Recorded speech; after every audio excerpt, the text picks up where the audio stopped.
6 জন cabinet মন্ত্ৰীয়ে উপস্থিত থাকি কেবিনেটত অংশগ্ৰহণ কৰে। আমাৰ গুৱাহাটীৰ কেবিনেট ৰুমত 9 গৰাকী মন্ত্ৰী উপস্থিত থাকে আৰু তেওঁলোকে ইয়াৰ পৰা আভাসীয়ভাৱে কেবিনেটৰ সৈতে সংযুক্ত হয়। ইয়াৰ উপৰিও আমাৰ মন্ত্ৰী ৰঞ্জিত দাস বঙাইগাঁৱৰ পৰা আৰু মন্ত্ৰী কৌশিক ৰায় শিলচৰৰ পৰা কেবিনেটত সংযুক্ত হয়। আজি কেবিনেটত আমি কেইটামান গুৰুত্বপূৰ্ণ সিদ্ধান্ত গ্ৰহণ কৰিছোঁ। আপোনালোকে জানে যে আমাৰ অসমত 1450খন বনগাঁও আছে, যাক আমি ফৰেষ্ট ভিলেজ বুলি কওঁ। বনগাঁওসমূহত ফৰেষ্ট ভিলেজ বা বনগাঁওসমূহক বন বিভাগে নিয়ন্ত্ৰণ কৰে আৰু সেইকাৰণে ইয়াৰ গাঁওবুঢ়াসকলকো বন বিভাগে নিয়োগ কৰে। কিন্তু আন গাঁৱৰ গাঁওবুঢ়াসকল ৰাজহ গাঁৱৰ গাঁওবুঢ়া আৰু তেওঁলোকক ৰাজহ বিভাগে নিযুক্তি কৰে। আজি ইমান দিনে ৰাজহ বিভাগৰ অধীনত ৰাজহ গাঁৱত থকা গাঁওবুঢ়াসকলে মাহত 9,000 টকা চৰকাৰৰ পৰা ৰেনুমাৰেশ্যন বা পাৰিতোষিক হিচাপে পাই আছিল। কিন্তু বনগাঁৱত বসতি কৰি থকা গাঁওবুঢ়াসকলে চৰকাৰৰ পৰা কোনো টকা বা কোনো মাননি পোৱা নাছিলে, মাত্ৰ তেওঁলোকক নিযুক্তি দি থকা হৈছিলে। ৰেভিনিউ ভিলেজৰ কাৰণে গাঁওবুঢ়াসকলে যি কাম কৰে বনগাঁৱৰ গাঁওবুঢ়াসকলে একেখিনিয়ে কাম কৰে। কিন্তু তথাপিতো তেওঁলোকে উপযুক্ত মাননিৰ পৰা বঞ্চিত হৈ আছিল। আজি কেবিনেটে 1 জানুৱাৰীৰ পৰা কাৰ্যকৰী হোৱাকৈ অসমত বনগাঁৱত কাম কৰি থকা গাঁওবুঢ়াসকলক ৰাজহ গাঁৱৰ গাঁওবুঢ়াৰ সমান 9,000 টকাৰ পাৰিতোষিক দিবলৈ সিদ্ধান্ত গ্ৰহণ কৰে। প্ৰতি মাহত 9,000 টকাৰ পাৰিতোষিক দিয়াৰ পৰিপ্ৰেক্ষিতত চৰকাৰে প্ৰতি বছৰত 15,58 লাখ টকা খৰচ কৰিব লাগিব আৰু এই মাননি 1 জানুৱাৰী 2025ৰ পৰা কাৰ্যকৰী হোৱাকৈ তেখেতসকলে লাভ কৰিব। আমাৰ দেশৰ বিভিন্ন স্থানলৈ অসমৰ পৰা ল'ৰা ছোৱালীয়ে যায়, কোনোবাই হোটেল মেনেজমেণ্টত কাম কৰিব যায়, কোনোবা গাড়ী চলাব যায়, কোনোবাই আন ধৰণৰ বিভিন্ন ইলেক্ট্ৰিচিয়ান ফিটাৰ আদি কামত অসমৰ বাহিৰলৈকে যায়। এই ইণ্টাৰনেশ্যনেল বা আন্তৰ্জাতিক বজাৰলৈ যোৱা যুৱকসকলৰ এড্ৰেছ আদি আমাৰ লগত নাথাকে। প্লাছ যিসকল নতুনকৈ যাব খোজে তেওঁলোককো আমি পঠিয়াব নোৱাৰোঁ। মেক্সিমামে আজিলৈকে যোন গৈছে ব্যক্তিগত প্ৰচেষ্টাত গৈছে। এতিয়া ভাৰত চৰকাৰৰ বৈদেশিক পৰিক্ৰমা মন্ত্ৰালয়ে আমাক কৈছিলে যে আপোনালোকে যদি এটা আসাম ইণ্টাৰনেশ্যনেল স্কিল চেণ্টাৰ খোলে, আমি আপোনালোকৰ লগত এখন বুজাবুজিৰ চুক্তি কৰিম আৰু আমি ল'ৰা ছোৱালীবিলাকক জাৰ্মানত যাব খুজিলে জাৰ্মানী ভাষাত, কোনোবা ডুবাইত যাব খুজিছে তাৰ স্থানীয় ভাষাত, ইংলেণ্ডত যাব খুজিছে ইংৰাজী ভাষাত, ভিছা, পাছপৰ্ট আৰু ট্ৰেইনিং এই গোটেইবিলাক কৰাত আমি সহায় কৰি দিম। ভাৰত চৰকাৰৰ বৈদেশিক পৰিক্ৰমা মন্ত্ৰালয়ৰ আগ্ৰহত আজি আমি অসমত এটা আসাম ইণ্টাৰনেশ্যনেল স্কিল চেণ্টাৰ স্থাপন কৰিবলৈ সিদ্ধান্ত গ্ৰহণ কৰিছোঁ আৰু এই স্কিল চেণ্টাৰ গুৱাহাটীত ইয়াৰ হাব হ'ব আৰু বিভিন্ন জিলা সদৰত ইয়াৰ স্কোপ অৰ্থাৎ হাব এণ্ড স্পোক মডেলত আমি এই চেণ্টাৰটো আমি আৰম্ভ কৰিব পাৰিম। ডিব্ৰুগড়ৰ ল'ৰা ডিব্ৰুগড়ত প্ৰশিক্ষণ ল'ব, গুৱাহাটীত কেৰিকুলাম আদি গুৱাহাটীত হ'ব, নিয়ন্ত্ৰণ গুৱাহাটীত হ'ব, কিন্তু প্ৰশিক্ষণ সকলো জেগাতে ল'ব পাৰিব। এনেকৈ আমি হাব এণ্ড স্কোপ মডেলত আমি আসাম ইণ্টাৰনেশ্যনেল স্কিল চেণ্টাৰ এটা কৰিবৰ কাৰণে আজি কেবিনেটে অনুমোদন দিছে। তৃতীয়তে আপোনালোকে জানে যে আমাৰ বৰ্তমান অৰুণোদয় প্ৰশেক চলি আছে, অৰ্থাৎ 15 তাৰিখৰ পৰা 28 তাৰিখৰ ভিতৰত অৰুণোদয় 3.0 আমি হিতাধিকাৰীসকলক নিৰ্বাচন কৰিব খুজিছো আৰু অৰুণোদয় 2.0 আমি বন্ধ কৰি 3.0 লৈকে যাব খুজিছো 3.0 বেছি হিতাধিকাৰী থাকিব সম্প্ৰসাৰিত ব্যৱস্থা হ'ব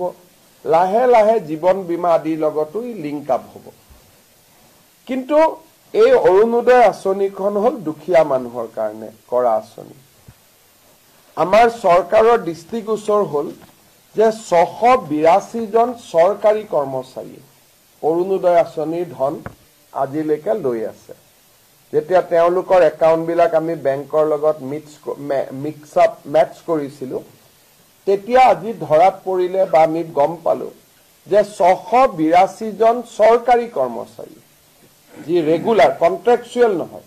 যি নিয়মীয়া চৰকাৰী কৰ্মচাৰীয়ে অৰুণোদয় আঁচনিৰ ধন ইমান দিনে লৈ আছিল আজি আমি গোটেই কেইজন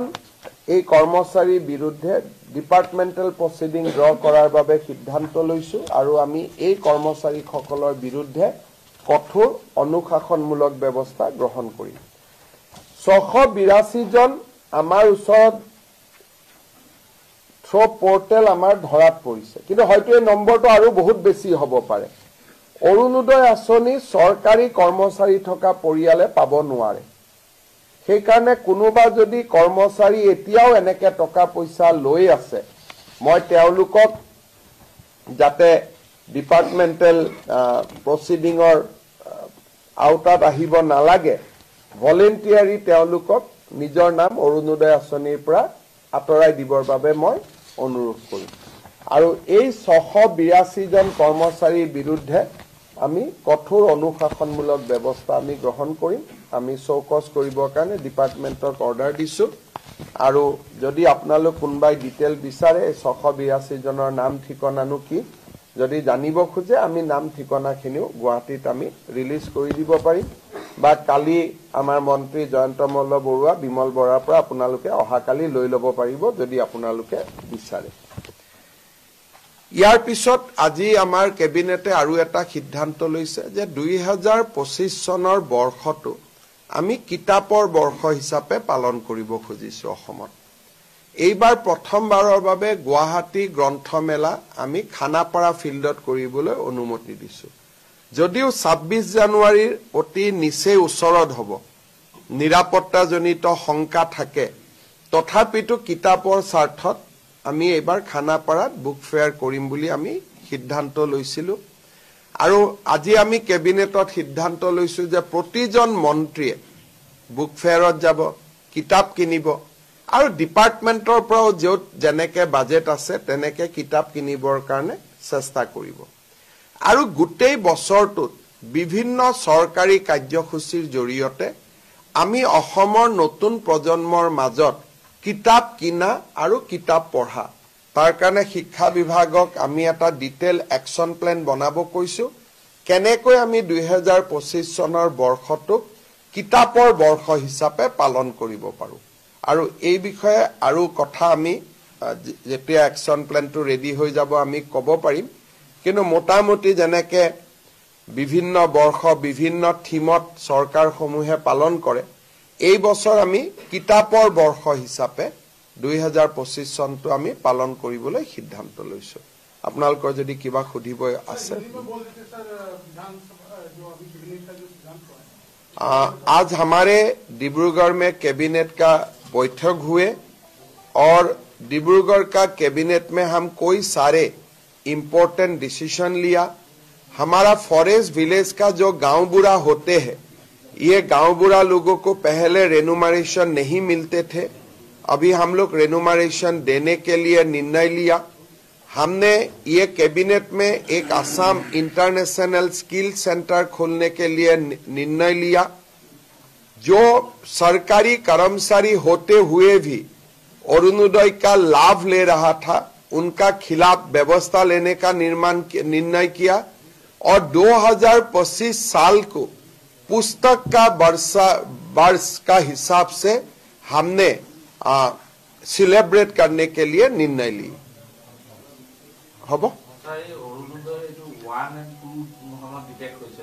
এইটো অৰুণোদয় টুৰ ওৱানৰ খিনিটো অলৰেডি আমি সেইখিনি যেহেতু ওৱানৰে বহুত টুত সোমাই গ'ল গতিকে ওৱানৰ ডাটাবেছ এতিয়া আৰু আমি নাচাওঁ অৰুণোদয় 2ৰ ডাটাবেছটো আমি চাওঁ 2ৰ ডাটাবেছত আমি 682 নে 80 কৰ্মচাৰীক আমি অৰুণোদয় লৈ থকা আমি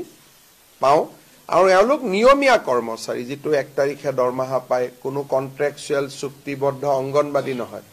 কোনোবাই হেলথত কাম কৰে কোনোবাই বিত্ত বিভাগত কাম কৰে কোনোবাই ৰেভিনিউ ডিপাৰ্টমেণ্টত কাম কৰে যি প্ৰপাৰ গভৰ্ণমেণ্ট এমপ্লয়ী গতিকে তেওঁলোকে লৈ থকাটো আচৰিত আৰু কিন্তু লৈ আছিলে এইটো ক্ষেত্ৰত আপোনালোকে যথেষ্ট ষ্ট্ৰিক্ট মেজাৰ লৈছে কিন্তু তথাপিও মানুহে এইটো মানে কৰি আছে এতিয়া অৰুণোদয় 3 স্যাৰ কিবা এনেইতো আজিকালি টেকনলজিৰ কাৰণে ললেও বহুত দেৰি ল'ব নোৱাৰে টেকনলজি ইমান ডিটেক্ট হৈছে ধৰক এজনৰ ঘৰত দুখীয়া নহয় কিন্তু ধনী এজনে ললে এতিয়া আমি ইলেক্ট্ৰিচিটি কনজিউম কিমান কৰে তাৰ পৰাও আমি ধৰিব পাৰো যে মানুহজন ধনী নে দুখীয়া আজিকালি নিয়ম বহুত হৈ গল যেনেকে আপোনাৰ ঘৰত 120 মেগাৱাট ইলেক্ট্ৰিচিটি কিলোৱাট আমি 120 ইউনিট খৰচ কৰো এজন অৰুণোদয় বেনিফিচিয়াৰী নাম পালোতে 200 ইউনিট খৰচ কৰে তেটো দুখীয়া হ'বই নোৱাৰে গতিকে আজিকালি গভৰ্ণমেণ্টে প্ৰথম এমাহ দুমাহ কোনোবাই ললেও লাহে লাহে গভৰ্ণমেণ্টে টেকনলজিৰ জৰিয়তে সকলোখিনি চিনাক্ত কৰিব পাৰে এইবাৰ আমি 26 জনক অৰুণোদয়ৰ পৰা কাটি দিছো কিয় কাটিছো তে অৰুণোদয় লৈছে জিএসটিও পেমেন্ট কৰি আছে গতিকে জিএসটি পেমেন্ট কৰা মানুহটো অৰুণোদয় ল'ব নোৱাৰে দুদিন পিছত ইনকাম টেক্সৰ পৰা আমি ডাটাবেছটো আনিব পাৰো গতিকে ক্ৰছ চেকিং কৰাৰ আজিকালি বহুত সুবিধা আছে আৰু এই মেথডলজি বিলাক এতিয়া আমি এপ্লাই কৰি গৈ থাকিলে লিষ্টখন ক্লিন হৈ হৈ গৈ থাকিব এইখিনিয়েতো ঘূৰাই দিব লাগিব চৰকাৰী কৰ্মচাৰী সকলৰটো দৰমহাৰ পৰা আমি কাটি ল'ম গতিকে এইখিনিয়েতো ঘূৰাই দিবই লাগিব 682 টো যিমান অৰুণোদয় চাকৰি পোৱাৰ আগৰখিনি আমি নলওঁ পিছৰখিনিতো ঘূৰাই দিবই লাগিব স্যাৰ অসমৰ কৃষি বিভাগৰ পকাল এটা বেকা কৰি দিছে বান্দৰৰ সমস্যাটো এতিয়া কি কৰিব বান্দৰখিনি মইতো বান্দৰ মাৰিব নোৱাৰো গতিকে আপোনালোকৰ পৰাই পৰামৰ্শ খুজিম কি কৰিব লাগে দিয়ক মই ৰূপায়ণ কৰিম এটা কি কৰিব পাৰো এতিয়া দিল্লীতটো প্ৰধানমন্ত্ৰী ঘৰতো বান্দৰ সোমাই যায় সুপ্ৰিম কোৰ্টে অৰ্ডাৰ দিছে যে বান্দৰক আপুনি একো কৰিব নোৱাৰে বান্দৰক এতিয়া কোনো নহয় দেশত এতিয়া মই মুখ্যমন্ত্ৰী সুপ্ৰিম কোৰ্টৰ অৰ্ডাৰৰ লগতো মই কাজিয়া কৰিব নোৱাৰো সুপ্ৰিম কোৰ্টে অৰ্ডাৰ দিছে যে বান্দৰে ধান খালেও বান্দৰে ঘৰৰ বেডৰুমৰ ভিতৰত সোমালেও বান্দৰক আপুনি মাৰিব নোৱাৰে কেছটো মেনকা গান্ধীয়ে কৰিছিল সুপ্ৰিম কোৰ্টে ৰায় দিছে আৰু দিল্লীত সকলো কেবিনেট মন্ত্ৰীৰ ঘৰৰ ভিতৰত বান্দৰ এটা বন্যপ্ৰাণী আইনখনে ইমান ষ্ট্ৰং যে বহুত ক্ষেত্ৰত আমি ইচ্ছা কৰিলেও একো কৰিব নোৱাৰো গতিকে সেই ক্ষেত্ৰত আমি কি কৰিব পাৰো কি কৰিব নোৱাৰো আপোনালোকেও আমাৰ বন্যপ্ৰাণীৰ ওপৰত জনা সকলৰ পৰা কিবা পৰামৰ্শ ল'ব চেষ্টা কৰক ময়ো কথা পাতিম কেতিয়াবা কয় যে হলো বান্দৰৰ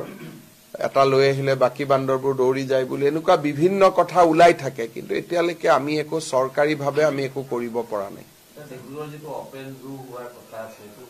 কাম চলি আছে এইটো মানে ইয়াৰ প্ৰসেস জু বনোৱাটো বহুত টান দিল্লীত যায় বহুতখিনি ক্লিয়াৰেন্স লাগে কিন্তু আমাৰ প্ৰক্ৰিয়াটো চলি আছে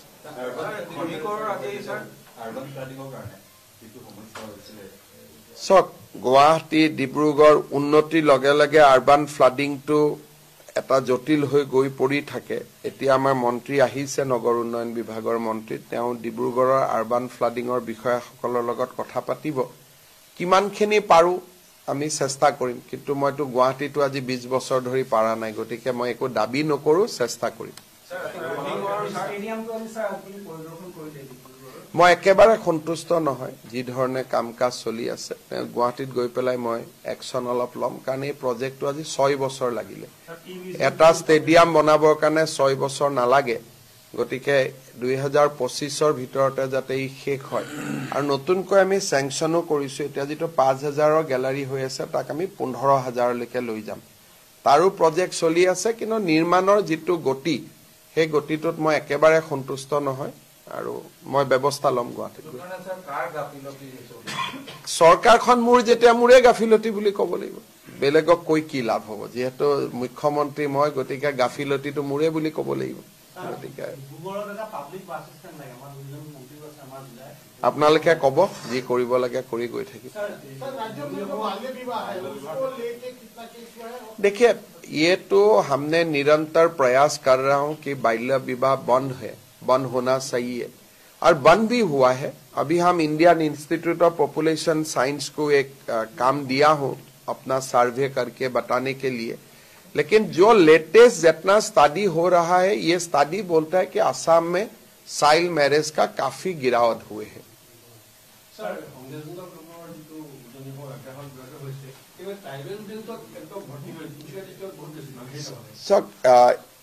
এটা অসমত ডাঙৰ সমস্যা আছে ট্ৰাইবেল বেল্ট এণ্ড ব্লকত অচিনাক্ত লোকৰ যিটো আক্ৰমণ যিমান পাৰো চৰকাৰখনে কৰি আছে আৰু চণ্ডীগড়ৰ সমান মাটি আমি যোৱা 3.5 বছৰত মুকলি কৰিছো কিন্তু অসমৰ এছাম বুদ্ধিজীৱী বা এছাম যি মুধা ফুটা ব্যক্তি তেওঁলোকে এই প্ৰক্ৰিয়াটোত বহুত বিৰোধিতা কৰে আজি খুনাপুৰৰ কচুতলিত বি বৰুৱা মহাবিদ্যালয় প্ৰাক্তন প্ৰবক্তা যি অসমৰ সমাজ জীৱনৰ মুধা ফুটা ব্যক্তি তেওঁলোকে আহি প্ৰতিদিনে উৎসাহিত কৰে অচিনাক্ত মানুহসমূহক যে আপোনালোকে যাওক আকৌ মাটি দখল কৰক যি সদায় এইটো ঘটনা ঘটি থাকে গতিকে যেনেকে গৰু খুটিতে আমি প্ৰকল্প বনালো এটা গৰু ফুকুটি প্ৰকল্পটোক দিগদাৰি কৰি থকা মানুহবোৰ আমাৰি সদায় কিবা নহয় কিবা এটা নিউজ উলিয়াই দিয়া কিবা মানে যিয়ে কাম কৰিব খোজো আমাকে ডিমোটিভেট কৰি দিয়ে গতিকে তাৰ মাজতো আমি কৰি গৈ আছো কৰি গৈ থাকিম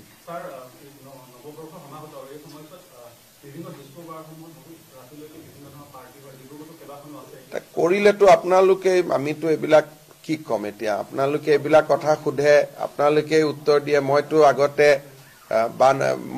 মদ খাই ঘূৰি আহা মানুহক চেকিং আমাৰ হেলমেট নিপিন্ধিলে ফাইন যিমান পাৰে কৰিছিলো এতিয়া আকৌ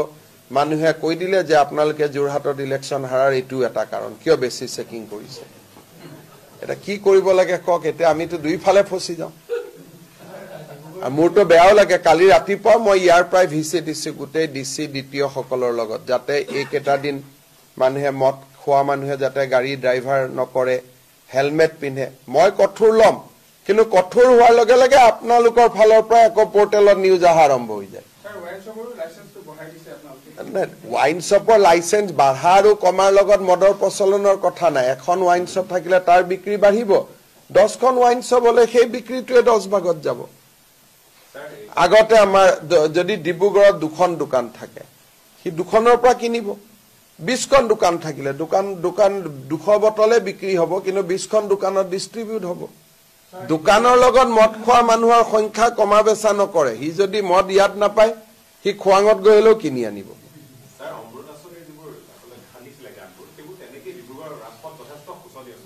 সক আমাৰ ফালৰ পৰা কোনো অসুবিধা নাই আপোনালোকে বিধায়কৰ লগত কথা পাতক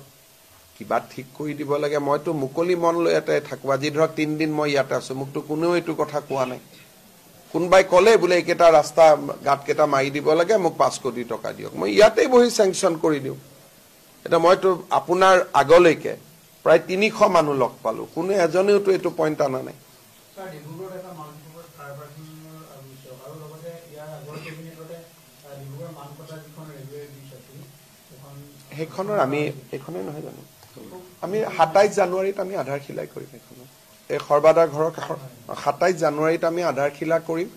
ইতিমধ্যে টেন্ডাৰ হৈ গল টেন্ডাৰ এলোটেড হৈ গল মই যেতিয়া 26 জানুৱাৰীৰ কাৰণে আহিম তেতিয়া আধাৰশিলা কৰি থৈ যাম কাৰ পাৰ্কিংৰ চাই লব গুৱাহাটীত আমি যিমান কাৰ পাৰ্কিং বনাইছো কোনেও গাড়ী ওপৰত নাৰাখে এখনো এতিয়ালৈকে সাকসেসফুল হোৱা নাই একাৰণে আপোনালোকে বিচাৰিলে মই কৰিব পাৰো কিন্তু গুৱাহাটীৰ দুটা কাৰ পাৰ্কিং এটা শ্ৰদ্ধাঞ্জলি পাৰ্কত এটা মহেন্দ্ৰ মোহন চৌধুৰী হস্পিটালৰ কাষত এটাও গাড়ী নৰখে কালি ইনফেক্ট মন্ত্ৰীয়ে মোক কৈ আছে যে দাদা ভাঙি দিও কাৰ পাৰ্কিং কেটা বেলেগ কামত নাই এটো কাৰণে মই মোক কালি মন্ত্ৰীয়ে কৈছে যে এটো খুলি দিও তাতে আমি বেলেগ কামত ব্যৱহাৰ কৰোঁ, বেছি ৰাইজৰ লাভ হ'ব। গতিকে কাৰ পাৰ্কিং যদি চলে বুলি আপোনালোকে ভাবে, ডিব্ৰুগড়ত কাৰ পাৰ্কিং এটা কৰি দিয়াত মোৰ কোনো আপত্তি নাই। সেই বিষয়ে মই আগবাঢ়িব পাৰোঁ, কিন্তু ডিব্ৰুগড় নাগৰিক সমিতি এইটোত আপত্তি কৰে। মানে সেইকাৰণে আপোনালোকে এটা মিটিং পাতি কনচেনচাছ এটা কৰি দিলে মই লাগিব পাৰোঁ, আৰু লাগিলে হয়তো আজি নহ'লেও কালি সফল হৈ যাম। কিন্তু কোনোবা এটা কথাত লাগি পেলাই আকৌ ৰাইজৰ পৰাই গালি গালাজ খালে মনটো বেয়া লাগিব নহয়। আপোনালোকে আজি মোক এই কথাটো কৈছিলে, যেতিয়া মই ফিল্ডত গৈছিলো, লগে লগে আহি মই ইনকুৱাৰী কৰিলো। তেতিয়া মোক জনালে যে এইটো ছাৰ কৰিব খুজিব, কিন্তু নাগৰিক সমিতিয়ে এইটো বিৰোধিতা কৰে। এতিয়া গুৱাহাটীত হলে মোৰ আপোনালোকো হয়, কিন্তু গুৱাহাটীত হলেতো মই অলপ গুৱাহাটীত হলে মই গুৱাহাটীৰ ল'ৰা অলপ মনোবল লগাই কামখিনি কৰি দিওঁ। ইয়াততো মই জোৰ জবস্তি কৰিব বেয়া পাম। গতিকে আপোনালোকে কিবা এটা কৰক, আপোনালোকে কৰি পেলাই আপোনালোকে এটা ৰাজহুৱা প্ৰস্তাৱ এটা লৈ মোক দিয়ক, ৰাজহুৱা প্ৰস্তাৱ এটা লৈ দিয়ক। লগে লগে নহলেও মই লাগি থাকিলে কোনোবা এটা দিনত হ'বগৈ।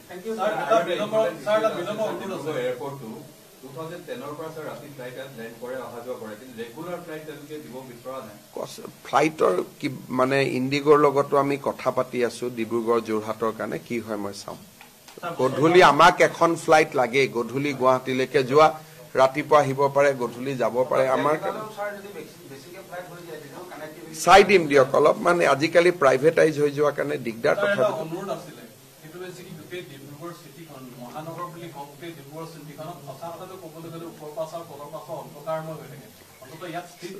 ষ্ট্ৰীট লাইট এইবাৰ 10খন চিটিত মানে নগৰত আমি ষ্ট্ৰীট লাইট দিম, কামটো চলি আছে, আৰু 2-3 মাহ ষ্ট্ৰীট লাইটৰ কাৰণে আমি অনুমোদন দিব পাৰিম। ময়ো দেখিছো তেজপুৰ, ডিব্ৰুগড়, যোৰহাট একদম অন্ধকাৰময় হৈ থাকে, সেইটো খুব বেয়া লাগে। বসুন্ধৰা 3ত কিমান আমি আবেদন পাওঁ 31 জানুৱাৰীলৈকে, এতিয়ালৈকে লক্ষাধিক আবেদন আহিছে, কিন্তু এক্সটেণ্ড কৰা মোৰ ইচ্ছা নাই, কাৰণ সিফালে মডেল কোড অফ কণ্ডাক্ট বিধানসভা নিৰ্বাচনৰ কাৰণে আহি যাব। প্ৰয়োজন হয় 6-7 দিন কৰিব পাৰোঁ, তাতকৈ বেছি কৰিব নোৱাৰো, কাৰণ এই আপোনালোকে জানে যে 2025 চনৰ বৰ্ষটো ইলেকশ্যনৰ বৰ্ষ, আৰু ছেপ্টেম্বৰ অক্টোবৰৰ পৰা অফিচাৰবিলাক ইলেকশ্যনৰ কামত লাগি যাব। তেতিয়া বসুন্ধৰা এপ্লিকেশ্যন বসুন্ধৰাতে পৰি থাকিব। সেইকাৰণে যাৰ আবেদন কৰিবলগীয়া আছে তেওঁলোকক মই অনুৰোধ কৰিম যাতে 31 তাৰিখৰ আগতে আবেদনটো কৰে।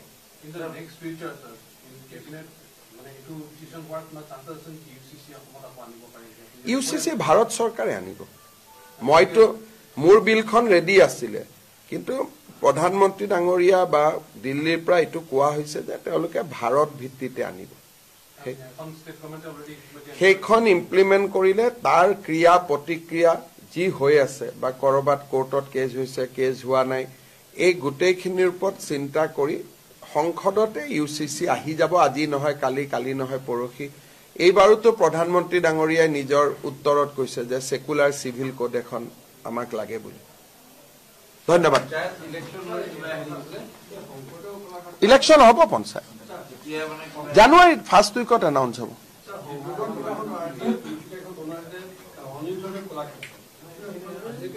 মই নাজানো, মই এবাৰ চোৱাই দিম। আমাৰ সাংস্কৃতিক মন্ত্ৰী আছে।